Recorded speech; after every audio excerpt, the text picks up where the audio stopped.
Assalamualaikum warahmatullahi wabarakatuh. Kami dari kelompok 8 akan membawakan materi tentang karakteristik zaman Renaissance. Slide selanjutnya kita akan membahas tentang pokok pembahasan materi.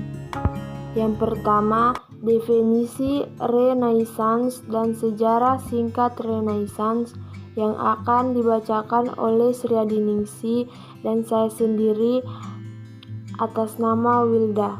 Yang kedua, karakteristik Renaissance yang terdiri dari 9 bagian dan akan dibacakan oleh teman-teman saya.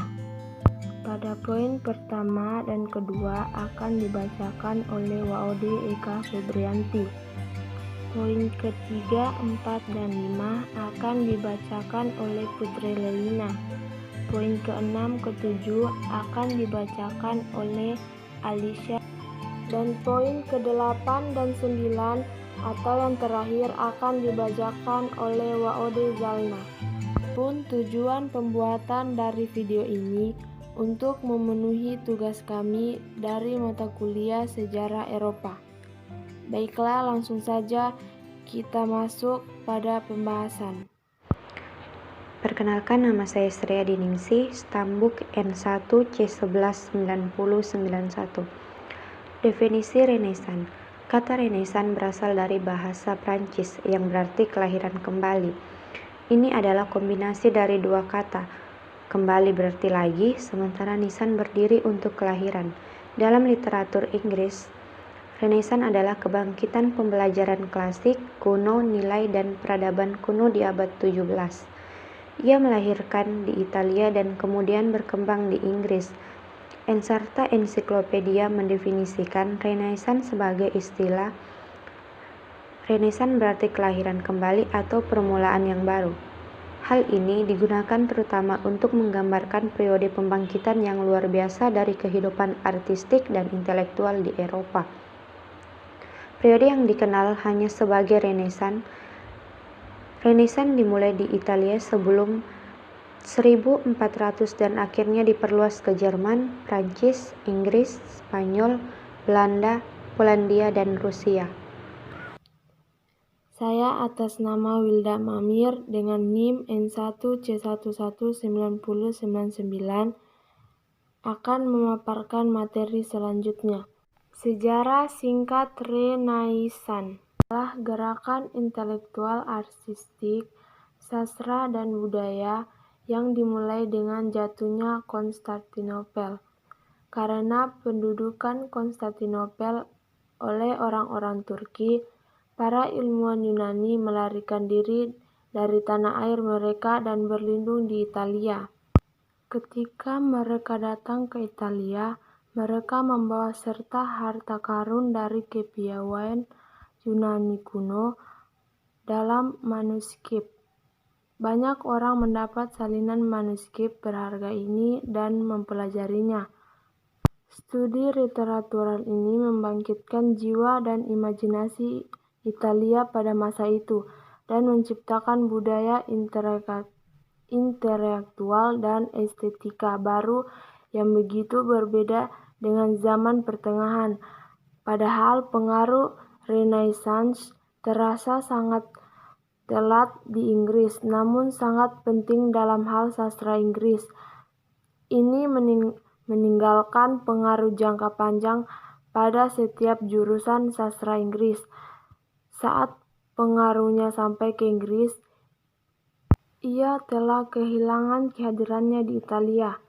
Ini berkembang di sini dan mempengaruhi setiap aspek sastra, budaya, seni, dan segalanya. Oke, saya akan melanjutkan materi. Sebelum itu, perkenalkan, nama saya Waode Eka Febrianti dengan Standbook N1C19097. Karakteristik Renaissance. Yang pertama, Renaissance dan kelahiran kembali sastra klasik. Sebelum fajar Renaissance, sebagian kecil masyarakat filsuf, penulis, dan teolog berkenalan dengan terjemahan literatur Yunani. Tak seorang pun kecuali orang-orang ini biasa mempelajari literatur klasik. Orang biasa tidak sadar akan rasa sastra klasik. Itu sebabnya studi literatur klasik hanya terbatas pada para filsuf, penulis, dan teolog. Ketika Renaissance datang ke Italia, ia memberi kesempatan unik kepada orang awam untuk mempelajari terjemahan literatur Yunani. Orang menunjukkan minat dalam mempelajari literatur klasik. Mereka mengalihkan fokus mereka dari literatur abad pertengahan ke studi literatur klasik. Orang mengalihkan perhatian mereka dari kontroversi filosofis abad pertengahan hingga studi literatur klasik. Abad-abad pertengahan kehilangan otoritasnya tidak hanya dalam lingkup literatur, tapi juga di banyak bidang masyarakat. Banyak penulis mulai menulis dengan cara menulis klasik. Mereka menolak mengikuti konvensi abad pertengahan. Itu sebabnya Renaissance dianggap sebagai kematian abad pertengahan.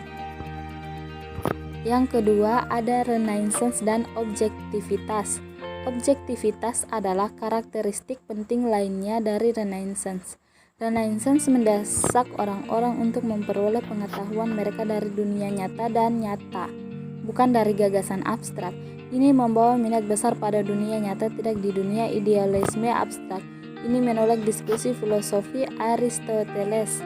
Meskipun kekristenan tidak ditinggalkan, namun Renaissance lebih berfokus pada hal-hal konkret daripada pemikiran gagasan tentang kehidupan setelah kematian. Ini membayangi kenyataan dan bukan gagasan abstrak. Assalamualaikum warahmatullahi wabarakatuh. Saya atas nama Putri Lelina dengan NIM N1C11983. Saya akan memaparkan materi selanjutnya, yaitu Renaissance dan individualisme. Ciri yang kita temukan di Renaissance adalah bangkitnya individualisme. Pada abad pertengahan, seorang penulis adalah kepribadian anonim. Tidak ada yang tahu tentang kepribadian dan bakatnya. Mereka biasa menulis puisi dan cerita anonim. Kita tahu bahwa ada banyak puisi abad pertengahan yang kepunyaannya masih merupakan teka-teki. Tidak ada yang tahu siapa yang menulisnya. Dengan lainnya Renaissance, seorang penulis mulai tertarik pada ketenaran popularitas. Dia menolak menyembunyikan namanya dan menulis tanpa nama. Penulis baru harus mendatangani karyanya sebelum menyerahkan kepada seseorang sehingga dia dapat mempertahankan kepemilikannya. Dengan demikian, Renaissance menghasilkan individualisme. Lanjut, Renaissance dan pemberontakan melawan kepausan. Salah satu ciri penting Renaissance adalah pemberontakan melawan otoritas paus. Pada abad pertengahan, gereja merupakan serangan pemborosan, materialisme, dan korupsi. W.H. Hudson mengatakan dalam hal ini semangat spiritual dan energi yang sangat kecil sekarang dirasakan di negara ini. Prelatus yang lebih besar menimbun kekayaan dan hidup dengan cara yang tidak beriman dan duniawi. Pangkat dan arsip ulama tidak tahu apa-apa dan ceroboh pada bangsawan. Mendiang terkenal karena keserakahan dan pemborosan mereka. Renaissance dianggap sebagai penurun wewenang kepausan. Pengadilan kepausan, ahli-ahli memberikan obat mujarab spiritual kepada masyarakat umum terlibat dalam korupsi, peraturan administratif, dan masalah duniawi. Lanjut, humanisme di zaman Renaissance. Humanisme adalah ciri khas Renaissance yang menonjol. Humanisme adalah istilah filosofi yang menekan pada martabat dan nilai-nilai manusia. Menurut kamus Miscross and Scarta, humanisme adalah gerakan budaya dan intelektual sekuler yang menyebar ke seluruh Eropa. Sebagai hasil penemuan kembali seni dan filsafat orang-orang Yunani dan Romawi kuno, kaum humanis tidak mengikuti cita-cita abad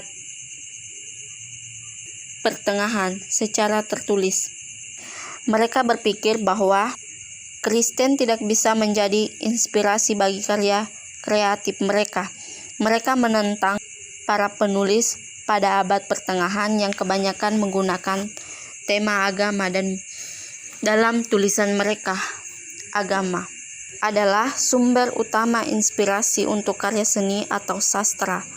Berbeda dengan penulis abad pertengahan, humanis terutama berkepentingan dengan subjek sekuler.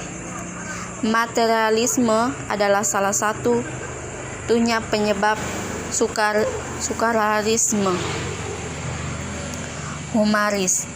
Humaris percaya bahwa penulis klasik bisa mengajari Anda cara menjalani hidup. Berikut contoh tokoh humanis penting, yaitu Giovanni Pico della Mirandola, Francesco Petrarca, Leonardo Bruni, Giovanni Boccaccio, dan Baldassare Castiglione. Baiklah, saya akan melanjutkan materi yang tadi. Untuk itu, perkenalkan, nama saya Alicia Tika Prulia Manguntu, Standbook N1 C119043. Eksplorasi di Renaissance. Eksplorasi adalah ciri khas Renaissance. Di zaman Renaissance, para pedagang ingin memperluas bisnis mereka melintasi batas-batas internasional. Untuk tujuan ini, mereka terlibat dalam mengeksplorasi pasar baru di Asia dan dunia yang baru ditemukan Amerika. Orang juga menunjukkan ketertarikan untuk membeli barang eksotis. Christopher Columbus adalah orang yang menemukan Amerika.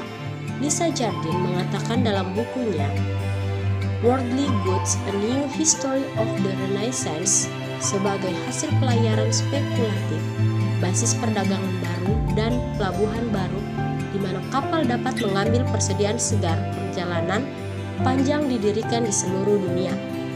Pengusaha Portugis mendukung serangkaian penjelajah yang menuju selatan dari Lisbon di sepanjang pantai barat Afrika untuk mencari akses alternatif ke persediaan emas terkenal di Afrika Tengah. Mereka menemukan kelompok pulau Azores, Madeiras, dan Canary.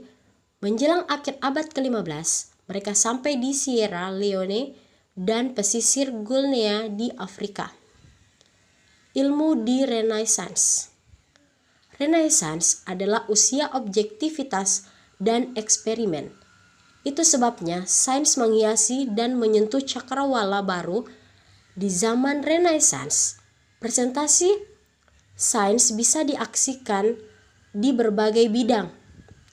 Dalam pengobatan, Andreas Vesalius membuat penemuan menakjubkan dalam anatomi manusia. Bidang navigasi juga berkembang di Renaissance. Christopher Columbus dan Sir Francis Drake membuat penemuan di bidang astronomi, matematika, dan navigasi. Fisikawan Italia dan astronom Galileo mempresentasikan teori ini bahwa bumi berputar mengelilingi matahari, memperdebatkan kepercayaan yang dipegang oleh Gereja Katolik Roma bahwa bumi adalah pusat alam semesta. Dia menolak untuk mematuhi perintah dari Roma untuk menghentikan diskusi tentang teorinya dan dijatuhi hukuman penjara seumur hidup. Karya Galileo mempengaruhi ilmuwan Renaissance lain dan mendorong pembangunan metode ilmiah. Sir Isaac Newton merumuskan 3 hukum geraknya. Assalamualaikum warahmatullahi wabarakatuh. Perkenalkan, nama saya Wode Zalna dengan Standbook N1 C1 19095. Baik, saya akan melanjutkan materi tentang arsitektur di Renaissance. Arsitektur Renaissance terutama terinspirasi oleh prinsip-prinsip arsitektur Yunani dan Romawi. Arsitek Renaissance mencoba yang terbaik untuk menghidupkan kembali arsitektur Yunani dan Romawi seusianya.